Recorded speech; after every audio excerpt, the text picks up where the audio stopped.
네, 안녕하세요. 저는 EBS에서 수학을 가르치는 정유빈입니다. 네, 실은 제가 인사를 할 때 항상 학생들에게 말랑말랑해지는 시간 이런 말을 쓰거든요. 그러니까 수학이 말랑말랑해지는 시간 이런 기호를 합니다. 이런 표현을 왜 하냐면요.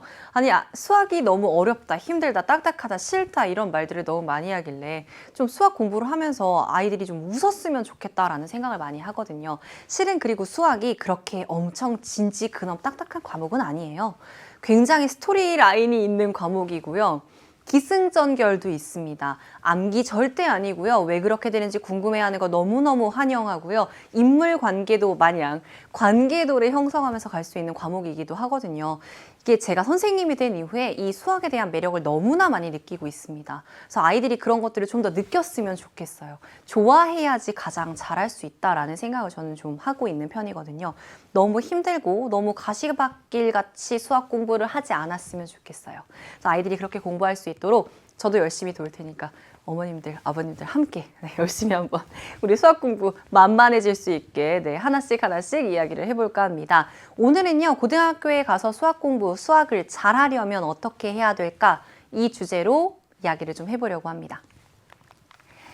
수학하면은 떠오르는 게 딱 두 가지예요. 개념, 문제, 그죠? 네.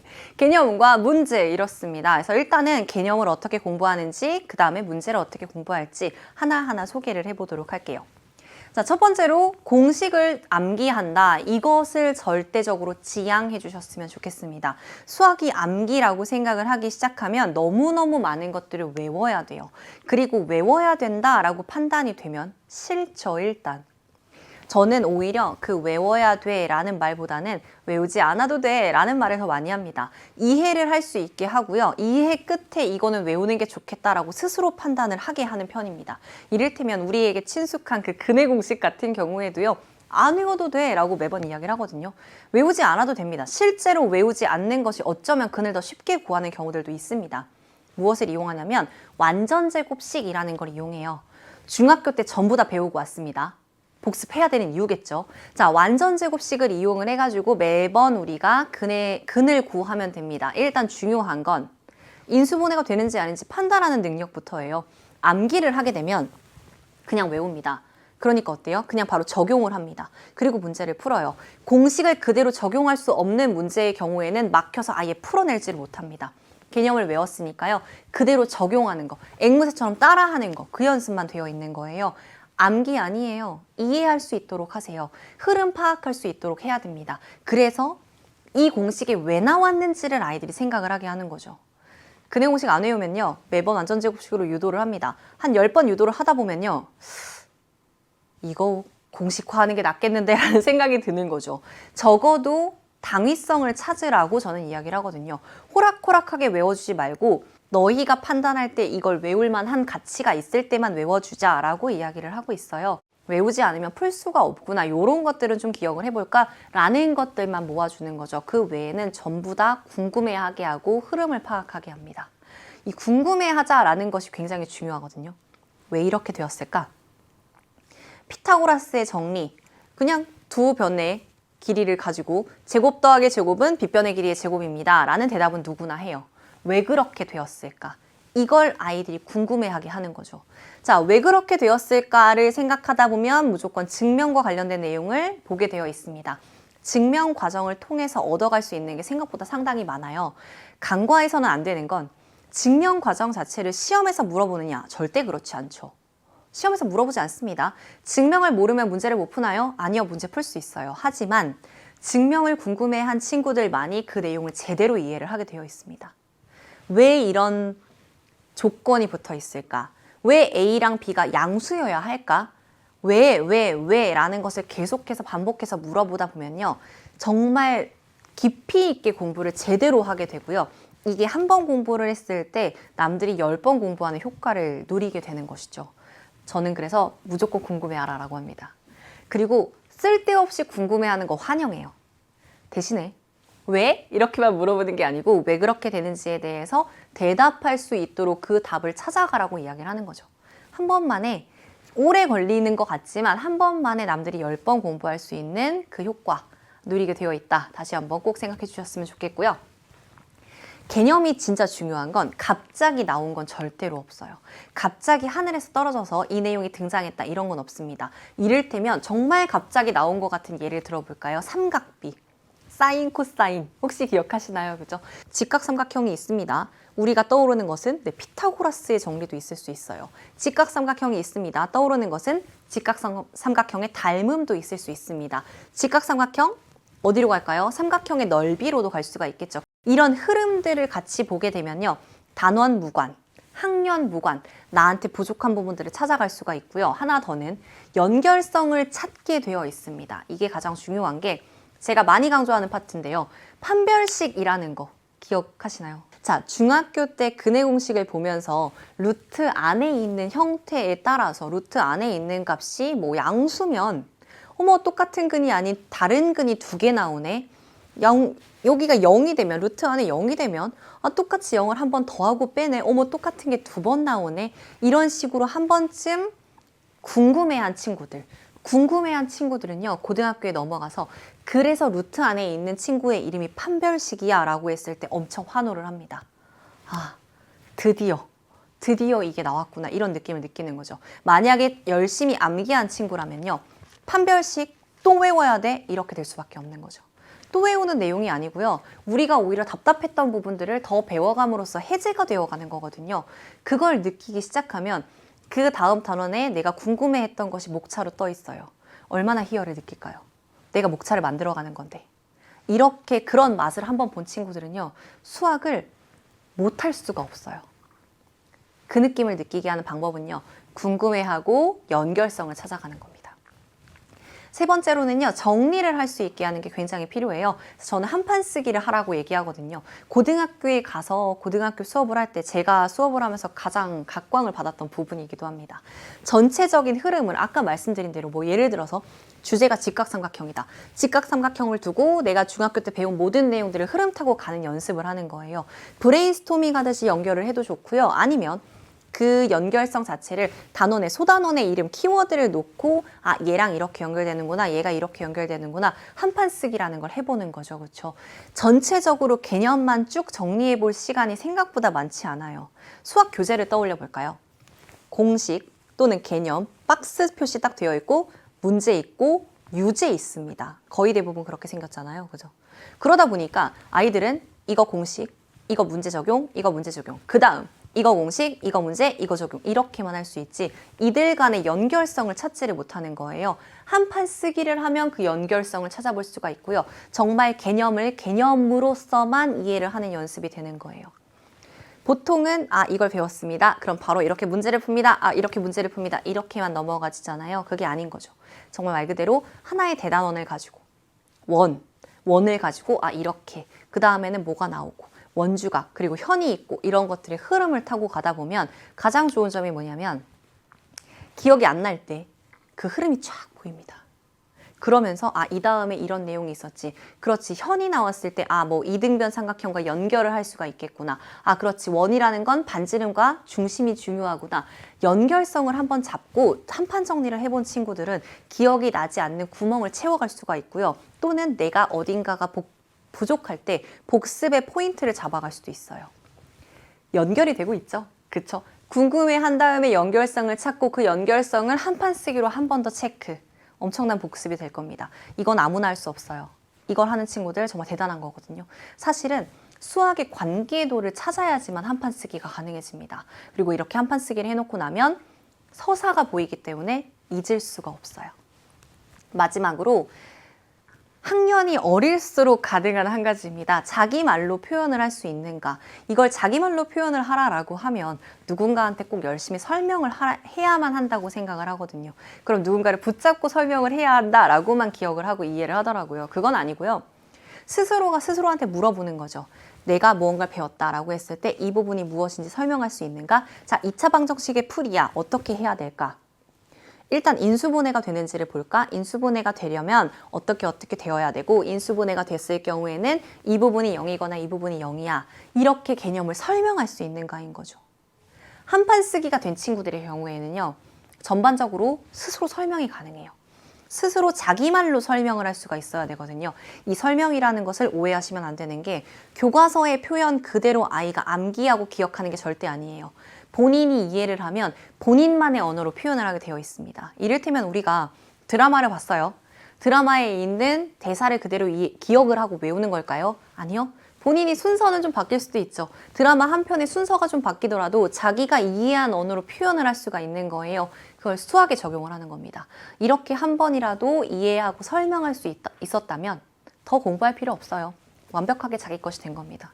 복습도 더 이상 필요 없다는 거죠. 소화가 끝났으니까요. 자, 이제 두 번째 산맥이 있죠. 그렇죠? 양대 산맥이라고 했습니다. 문제풀이인데요. 수학은 사실은 개념을 공부한 것으로 절대 끝나지 않습니다. 문제풀이까지가 포함인데 여기서 잠깐 생각하셔야 되는 건 개념 밑에 달려있는 개념을 그대로 적용하는 문제를 말씀드리는 건 아닙니다. 네. 개념 밑에 바로 달려있는 그대로 적용하는 연습하는 문제까지가 개념이에요. 그쵸? 너무 당연한 이야기입니다. 2차 방정식을 인수분해합니다. 인수분해 하시오. 이건 문제 아니죠. 개념을 이해하기 위해서 나는 앞으로 이런 식으로 물어볼 거야를 알려주는 거기 때문에 거기까지는 개념으로 넣어주셔야 됩니다. 제가 말씀드리는 문제라는 건 정말 말 그대로 이해도도 높아야 되고 줄글도 길고요. 그 문제를 내가 완벽히 이해한 다음에 식으로 표현해서 문제 풀이까지 고등학교 스타일의 문제인 거죠. 중학교보다는 고등학교 때 조금 더 문제의 길이가 길어지는 느낌을 느끼거든요. 요즘 문제의 키포인트가 뭐냐면 문해력이라는 단어를 많이 씁니다. 수학에서도요. 실제로 아이들이 문제를 이해를 못해서 못 푸는 경우가 있어요. 수학을 몰라서가 아니고요. 문제 이해를 못해서. 그래서 제가 이 중간에 넣어놨죠. 끊어읽기, 읽어보기. 끊어읽기 그리고 뜯어보기. 제가 이런 것들까지 말씀드리겠습니다. 그래서 일단은 길이가 긴 유형의 문제들, 말이 많은 유형의 문제들, 실질적으로 아이들이 어려워하는 문제들에 대한 이야기를 좀 해보려고 하는데요. 첫 번째가 이거죠. 네, 문제의 수. 문제를 많이 풀수록 수학 실력이 느나요? 이런 질문을 너무나 많이 합니다. 문제를 많이 풀려면 어느 정도로 풀어야 할까요? 그렇죠? 뭐 하루에 막 50문제, 100문제? 이렇게 풀려고 하는 순간 수학이 우울해집니다. 재미가 없어지죠. 아이들이 문제를 하루에 50문제, 100문제 풀 수 있어요. 어떻게 풀면 100문제 풀 수 있을까요? 굉장히 쉬운 문제를 풀어내면 100문제 풀 수 있습니다. 본인이 아는 문제를 풀면 100문제 풀 수 있죠. 또는 전부 다 모르겠다고 별표 치고 넘어가면 풀 수 있습니다. 그거 원하시는 건 아니잖아요. 그죠? 자, 많이 풀기를 하면 아이들은 부담을 느낄 수밖에 없습니다. 그리고 답지를 보게 됩니다. 너무나 많이 듣던 이야기죠.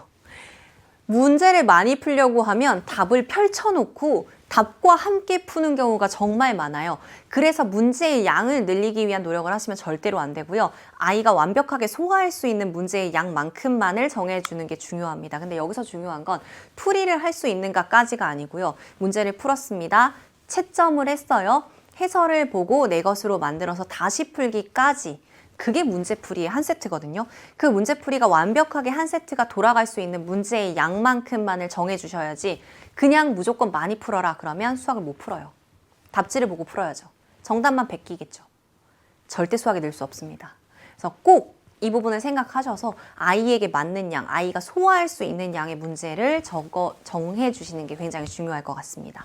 그리고 문제를 또 끊어 읽어보고 뜯어볼 수 있어야 돼요. 말씀드린 대로 문제의 길이가 굉장히 길어지거든요. 수학에서의 문제의 길이가 길어지는 것들을 내 표현으로 바꾸는 연습이 되어야 돼요. 제가 아이들에게 하는 이야기가 있어요.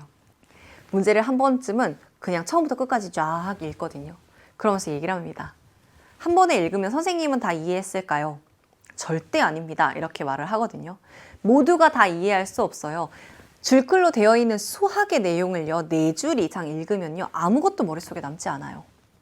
아이들은 한 줄 이상 읽어도 기억하지 못합니다. 저도 그래요. 제가 그렇게 말을 합니다. 그러니까요, 이걸 끊어보면서 문제에 있는 내용들을 자기만의 표현으로 옮기는 게 너무 중요하거든요. 그래프에다가 옮겨 쓰든, 그림으로 표현을 하든, 수식으로 표현하든, 함수로 표현하든, 일단 중간중간 끊어가면서 그런 것들을 표현할 수 있어야 돼요. 수학 한 세트에서 보시면요. 그래프나 그림이 등장하는 경우가 진짜 많이 있습니다. 거기에다가 옮기면서 가야 돼요. 특히나 도형의 경우였다면 더더욱 뭐 AB의 길이가 3이다. AB의 길이 찾아서 3이라고 표시를 해야 이 문제의 내용을 이해할 수가 있겠죠. 자, 그렇게 끊어가면서 문제를 이해합니다. 그런 다음에 하나하나 뜯어보면서 가야 되겠죠. 여기서 필요한 게 무엇일까? 빗변의 길이에 대한 정보가 떴네. 그렇다면 내가 직각삼각형을 찾아볼까? 개념을 연결하는 연습이죠. 긴 한 문제를 가지고요. 뜯어보면서 이해를 했다면 거기서 어떤 개념을 끌고 와야 되는지에 대한 연습을 해보면 너무나 좋습니다. 왜 내가 그 개념을 끌고 왔는가 설명할 수 있어야 되고요. 대답할 수 있어야 되겠죠. 2차 방정식에서 이 부분을 2차 방정식 식으로 표현을 하고요. 인수분해가 되지 않았기 때문에 나는 근해 공식을 끌고 왔는데 거기서 근해 개수를 생각하다 보니까 판별식을 끌고 왔고요. 이렇게 내가 어떤 개념을 끌고 올 수 있는지를 알아야 되는 거잖아요. 사실 개념과 문제를 연결하는 가장 중요한 파트가 이 부분일 거예요. 뜯어본 다음에 왜 내가 그 개념을 가지고 오는가? 어떤 단서로 그 개념을 이용하게 되는가? 이런 것들을 찾아볼 수 있게 해주세요. 그럼 마치 영어 지문 해석하는 것처럼 수학을 영어 지문 해석하듯이 이 부분 때문에 어떠한 개념을 갖고 옵니다. 이 부분 때문에 어떻게 설명을 합니다. 이런 걸 써볼 수가 있어지고요. 한 문제를 하는데 시간이 오래 걸립니다. 그래서 양치기를 못하는 거기도 합니다. 그래서 한 문제를 제대로 뜯어보고 이해하고 개념 끌고 오고 이렇게 연습을 시켜주도록 하세요. 문제의 길이가 긴 문제일수록 효과적일 수 있습니다. 하나 더는요. 답지에 대한 이야기가 너무너무 중요하거든요. 이 정답 그리고 풀이 같이 생각을 해보시면 좋은데 해설을 듣는 것도 마찬가지예요. 답지를 아이들이 보면 보통 이렇게 봅니다. 틀렸어요. 읽어봅니다.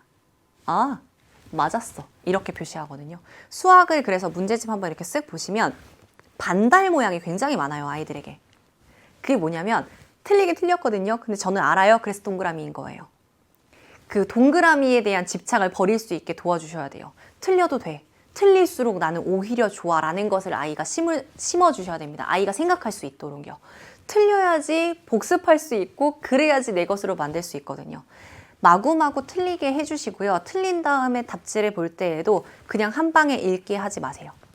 해설 강의를 들어도 마찬가지인데요. 그냥 이렇게 듣고 있거나 아니면 답지를 그냥 이렇게 보면요. 전부 이해가 됩니다. 왜일까요? 답지가 읽었고 답지가 해설했고 제가 풀었기 때문이죠. 아이는 같이 푼 걸까요? 절대 아니에요. 아이는 보고 있었죠. 그러면 자기 것으로 만들려면요. 무조건 그게 끝나고 난 다음에 내 것으로 만들기 위해서 다시 풀어보기를 해야 됩니다. 근데요. 중간 과정에서 고민을 거치지 않았던 친구가 스스로 처음부터 다시 풀려고 하면 안 풀려요. 분명히 내가 답을 봤는데 분명히 해설을 봤는데 다시 풀리지 않았을 때 박탈감을 느끼게 되어 있거든요. 처음에 답지를 보거나 처음에 해설을 들을 때 고민할 수 있도록 해야 됩니다. 어떤 고민이냐면 어느 부분을 몰랐는가 그거죠. 그래서 답지를 한 방에 절대 처음부터 끝까지 보라고 하지 않습니다. 저는 힌트만 얻어. 해설도 마찬가지인데요. 본인이 이미 먼저 문제를 풀어봤습니다. 틀렸어요. 그래서 선생님 강의를 듣기로 했어요. 그러면 힌트만 들으라고 합니다. 이를테면 이러한 식을 내가 fx로 둘게. 이런 부분. 정말 기본적인 힌트. 하지만 그걸 알고 나면요. 그 다음부터는 문제를 내가 진행해 갈 수 있다. 그러면 거기서 스탑하셔야 되고 아이가 스스로 풀어야 되는 거예요. 진행해서 또 막히면요. 그때는 답지를 조금 더 보거나 해설을 조금 더 들어야죠. 또 스탑. 선생님이 힌트를 던져주는 순간 스탑하시고 다시 풀 수 있어야 돼요. 어떻게든 마무리까지 학생이 스스로 할 수 있도록 도와주셔야 됩니다. 답지 풀이나 이런 걸 이렇게 보고 있으면요. 멍하게 아이가 읽다가 그렇구나 하고 넘어가게 되어 있고요. 이렇게 끊어서 생각할 수 있도록 하면 고민을 하게 됩니다. 내가 고민을 했는데도 안 풀렸어요. 근데 해설을 봤더니 선생님이 풀이를 했는데 너무 쉽지? 이렇게 하면 돼. 웃으면서 말하는 순간 어떨까요? 화가 나죠. 화가 납니다. 근데 그걸 너무나 저는 환영하거든요. 그 화를 내야 돼요. 그냥 읽어주면 그렇구나 오케이 이거랑 내가 진짜 고민을 한 다음에 해설을 봤을 때 답지를 봤을 때의 허탈함, 화가 남 달라요. 그 해설을 보면서의 허탈함과 화남을 느껴야 자기 것이 될 수 있습니다. 그러려면 중간중간에 끊어가면서 답지를 봐야지 되겠죠. 고민을 해봐야 되겠죠. 시간이 걸리겠죠. 그래서 제가 양을 줄여달라라고 말씀을 드리는 겁니다. 한 문제 한 문제가 소중하니까요. 자, 다양한 풀이를 환영해 라고 제가 적었는데요. 제가 강의하면서 가장 재밌어하는 부분이기도 합니다. 수학 문제가 보통 주어지면 한 가지의 풀이가 있잖아요. 저는 절대 한 문제를 한 가지의 풀이로 풀지 않거든요. 두 가지, 세 가지의 풀이법을 제시를 합니다. 그리고 그중에 가장 가성비가 좋은 문제를 한번 풀어보렴 이렇게 얘기를 많이 하거든요. 풀이 자체를 다양하게 해보는 거 너무나 좋아요. 혹시 아이들 중에 답지와 다른 좀 창의적인 풀이를 좋아하는 친구들이 있을 수 있어요.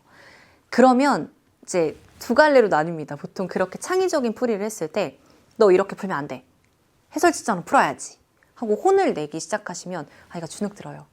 해설과 다르게 푸는 거 좋아요. 창의적입니다. 복 돋아주세요. 다만 거기서 스탑하면요. 정석적인 풀이가 아닌 약간 꾀를 내는 풀이만 계속 고민을 하는 친구들이 생기더라고요. 그래서 꾀를 낸 풀이 너무 좋지만 어떤 식으로 풀지도 한번 볼까? 해설지는 어떻게 풀었을지 볼까? 비교할 수 있게 해주세요. 다양한 풀이 너무 환영하고요. 나와 다른 풀이를 배우는 것 또한 굉장히 중요합니다. 그래서 친구들끼리 가끔 이렇게 풀이를 공유하는 친구들이 있어요. 너무 좋다고 저는 이야기하거든요. 해설지랑 꼭 같이 풀어야 되는 거 절대 아니고요. 가끔은 이렇게 해결하는 친구들도 있습니다. A에다가 10 넣고 B에 10을 넣었더니 정답이 나오더라고요. 자, 이렇게 풀면 찍은 거기는 하죠. 하지만 거기서 너 찍으면 안 되지가 아니고 그걸 어떻게 생각했어? A에 왜 10, B에 10을 왜 넣을 생각을 했어? 와, 너 진짜 대단하다 라고 북돋아 주시는 게 필요합니다. 그런 다음 원래의 해설을 한 번 더 보여주셔야 되겠죠. 이렇게 푼대. 아, 이렇게 된대. 아, 다음에 혹시나 10과 10이 떠오르지 않으면 이렇게 보는구나 하면서 공부를 하면 아이가 재밌어도 하고 자신감도 느끼면서 정석적인 해설도 이해를 하게 되거든요. 창의적인 풀이는 필요합니다. 알아는 둬야죠. 하지만 정석적인 풀이도 필요하니까요. 남들이 어떻게 푸는지도 다시 한번 보게 해야 되겠죠. 자, 마지막으로 선생님 강의를 듣는 것, 이거 굉장히 중요하거든요. 현명하게 들어주셔야 됩니다. 아까 말씀드린 대로 만약에 문제풀이를 못 풀었다면 고민을 한 다음에 내가 막힌 부분을 다시 듣기 하는 거 필요하고요. 사실 대체적인 아이들이 혼자 문제를 풀어온 다음에 해설을 듣지는 않더라고요. 저는 그럴 때는 그냥 문제풀이 바로 처음부터 투입, 들어와서 풀으라고 해요. 함께 풀자고 합니다. 고민 없이 강의를 듣는 경우 정말 많이 있잖아요. 환영해요. 아무 문제 없습니다. 더 중요한 건 먼저 풀어보고 강의를 듣는 게 아니고요. 강의를 듣고 스스로 풀어보는 거예요. 말씀드린 대로 한 번 들었다고 해서 완벽하게 자기 것이 되지는 않습니다. 그건 되게 당연한 거예요. 너 왜 들었는데 못 풀어? 혼낼 일이 절대 아닙니다. 방금 들은 건요, 제가 푼 거예요. 너무 당연하죠. 아이는 못 풀 수 있어요. 대신에 그때 고민을 하고 다시 듣기를 하면 그건 자기 것이 될 수 있습니다. 그래서 강의를 들을 때에는요, 일단 듣고 끝나면 절대 안 됩니다. 선생님의 풀이를 들은 다음에 끊고 내가 스스로 다시 풀어보는 거죠. 이때 주의사항이 한 가지 있어요. 선생님의 풀이가 기억이 납니다. 그래서 제가 따라 풀었어요. 그러면 이건 잘못된 건가요? 라는 질문을 정말 많이 듣거든요. 아니, 괜찮아요. 100개, 1000개, 만 개의 문제를 푼다고 합시다. 100개, 1000개, 만 개의 문제를 아이가 똑같이 외워서 기억해서 문제풀이를 할 수 있을까요? 그런 능력이 있으면 대단한 거죠. 그러긴 쉽지 않습니다. 지금 기억한 것으로 따라 풀 수 있다는 건요. 대략적인 이해를 했기 때문에 따라 풀 수가 있는 거거든요. 이해가 되지 않은 친구가 앵무새처럼 문제를 따라 풀 수는 절대로 없어요. 이해했기 때문에 따라 풀 수 있었고 따라 풀 수 있었으면 그런 전반적인 내용들을 알고 있는 거라서 그 다음에도 적용이 가능합니다. 단, 그런 경우에는 비슷한 유형의 문제를 한 번 더 반복적으로 풀어주는 게 필요는 하겠죠. 자, 평소에 공부가 또 중요해질 것 같아서 말씀을 드리겠습니다. 평소에는요, 이게 정해져 있어야 돼요. 오늘 내가 어떤 수학 공부를 할 것인가. 책상 앞에 멍하게 앉아있게 하셔선 절대로 안 되고요. 당장 내가 몇 쪽을 피고 몇 쪽부터 몇 쪽까지 공부해야 되는지가 결정이 되어 있어야 되겠습니다. 그래야 공부를 매일매일 꾸준히 할 수가 있어요. 이 수학 공부에서 제가 보니까 가장 큰 문제가 뭐냐면요. 미뤄요. 수학이 힘들어. 국어 먼저 할까? 수학이 힘들어. 영어 먼저 할까? 수학을 계속 미루더라고요. 오늘 해야 되는 양이 딱 결정이 되어 있고 앉자마자 지금은 수학을 풀어야 돼. 이렇게 돼야 되겠습니다. 그리고 집중하는 시간을 잘 찾아주는 것도 필요해요. 아침에 수학이 잘 되는 친구가 있고요. 오후에 수학이 잘 되는 친구도 있습니다. 배부르면 수학 문제가 안 풀리는 친구들도 있거든요. 자신에게 맞는 시간을 찾아서 집중할 수 있도록 도와주세요. 자, 최고의 복습은 5분. 제가 이렇게 넣어놨는데요. 당장 끝나자마자 5분의 복습을 할 수 있게 하시면 한번 공부한 다음에 바로 그것을 다시 한번 정리할 수가 있습니다. 그래서 핵심을 한 번 더 잡는 시간 가질 수가 있어요. 그래서 이렇게 꼭 복습할 수 있도록 도와주시고요. 마지막으로 항상 학습하는 양과 시험 때 학습하는 양은 구분이 되어 있어야 됩니다. 매일 꾸준히 공부를 해나가는 것은 학교에서의 진도보다는 조금 더 빠르게, 조금 더 선행, 조금 더 예습 이런 것들 충분히 좋은데요. 시험 기간에 공부하는 건 학교 현행 학습의 내용을 조금 더 많이, 그쵸? 분량 자체가 다릅니다. 조금 더 많이, 조금 더 깊이 있게 문제풀이 위주로 한 번 더 들어가야 돼요. 이게 항상 병행이 되어야 됩니다. 시험 기간을 기준으로 4주 정도 공부를 한다면 병행이 될 수 있도록 만들어주세요. 자, 시험 기간 공부의 꿀팁입니다. 일단 내신에 대해서 고등학교는 어떻게 준비를 해야 될까? 뭔가 다르게 풀어야 되지 않을까? 이런 생각을 많이 하는데요. 아닙니다. 자, 고등학교도 거의 비슷해요. 일단 보시면 교과서. 학교에서 부교재 프린트가 주어지는 경우가 있거든요. 그런 경우에 학교에서 진행이 되는 것이 일단 가장 중요합니다. 그것을 기본으로 문제풀이를 쭉 해줘야 되고요. 이런 것은 상시도 가능하고 시험 기간에 몰아서 한 번 더 복습도 가능할 거예요. 그리고 시험 기간에 제가 50분 정도라고 잡아놨거든요. 학교마다 달라요. 50분 또는 60분 이렇게 보기도 합니다. 그 시간에 맞춰서 진행이 될 거고요. 오지선다형이 있고 서술형이 있습니다. 근데 수학에서는요. 서술형을 그러니까 샤프로 한 번에 처음부터 풀어도 되게 하는 경우가 많아요. 그러니까 이 서술형을 옮겨 쓰기 할 시간은 고등학교 때는 없어요. 평소 문제를 풀 때 아예 처음부터 서술형 마냥 이래서 이렇고 그 다음 내용 갈 수 있도록 해주셔야 되고요. 이 서술형에 대한 것도 너무 고민하지는 않으셔도 되는 게 장황하게 줄글을 쓰라는 게 아닙니다. 풀이 과정을 보는 게 서술형이니까요. 그 연습을 평상시에 할 수 있도록 도와주세요. 시험 문제가 중요한 포인트인데요. 수능, 수학 스타일과 비슷하게 출제가 많이 됩니다. 요즘 트렌드는요. 모의고사형, 수능형, 문항 형태로 내신 출제도 많이 되니까요. 모의고사 형태로 되어 있는 것들, 모의고사 기출문제, 수능 기출문제라고 하는 것들을 한 번씩 볼 수 있도록 도와주시면 좋아요. 그래야 수능이 어떻게 물어보는지를 아이가 알 수 있고 내신 준비도 같이 병행이 가능해집니다. 자, 내신 구성은요, 지필평가와 수행평가긴 한데요. 등급을 가르는 건 지필평가겠죠. 그렇죠? 수행평가는 대체적으로 아이들이 어느 정도 열심히 하면 따라올 수 있도록 출제가 되고 진행이 되는 것이고요. 지필평가에서 등급이 갈라집니다. 내신 열심히 봐야 되겠죠? 자, 그래서 내신 시험의 꿀팁을 좀 소개하려고 합니다. 시험 3, 4주 전 제가 보통 한 달 기준으로 잡거든요. 평소에는 개념 공부와 수능형 문제풀이가 같이 병행이 꾸준히 되어야 됩니다. 이거는 항상 꾸준히예요. 어느 날도 빠지지 않고 수학 공부를 하는데 시험 기간에는 특별히 좀 더 진행이 돼야 됩니다. 교과서와 학교 프린트가 가장 중요해요. 반복적으로 제대로 풀어보고 틀린 문제 다시 풀 수 있도록 해주시고요. 오답 체크라고 해놨죠. 틀린 문제들은 꼭 봐주셔야 됩니다. 특히나 교과서에서 변형하기 때문에 꼭 알아두셔야 되고 어려운 문항 대비는 조금 더 해주시면 좋죠. 보통 기출문항 4점짜리 이런 말을 많이 써요. 그 내용 안에서 조금 더 어려운 문제들을 추가적으로 병행을 하게 해주셔야 우리가 그 등급을 가르는 문항들 아이들이 잘 풀어낼 수가 있겠죠. 그래서 이런 식으로 진행을 한다라고 알고 계시면 좋겠습니다. 자, 이렇게 해서 우리가 고등학교에 가서 아이들이 어떻게 수학을 잘할 수 있는가에 대해서 알아봤는데요. 일단 가장 중요한 건 맞습니다. 즐겁게 열심히 꾸준히. 네, 그것은 절대 변함 없는 부분이니까요. 꼭 생각해 주시고요. 아이들은 항상 수학에 대해서 용기를 가져야 됩니다. 그런 것들 꼭 생각하셔서 오구 잘한다. 한 번쯤 더 칭찬 더 해주셨으면 좋겠습니다. 고생 많으셨고요. 저랑은 다음에 또 만나 뵙겠습니다. 감사합니다.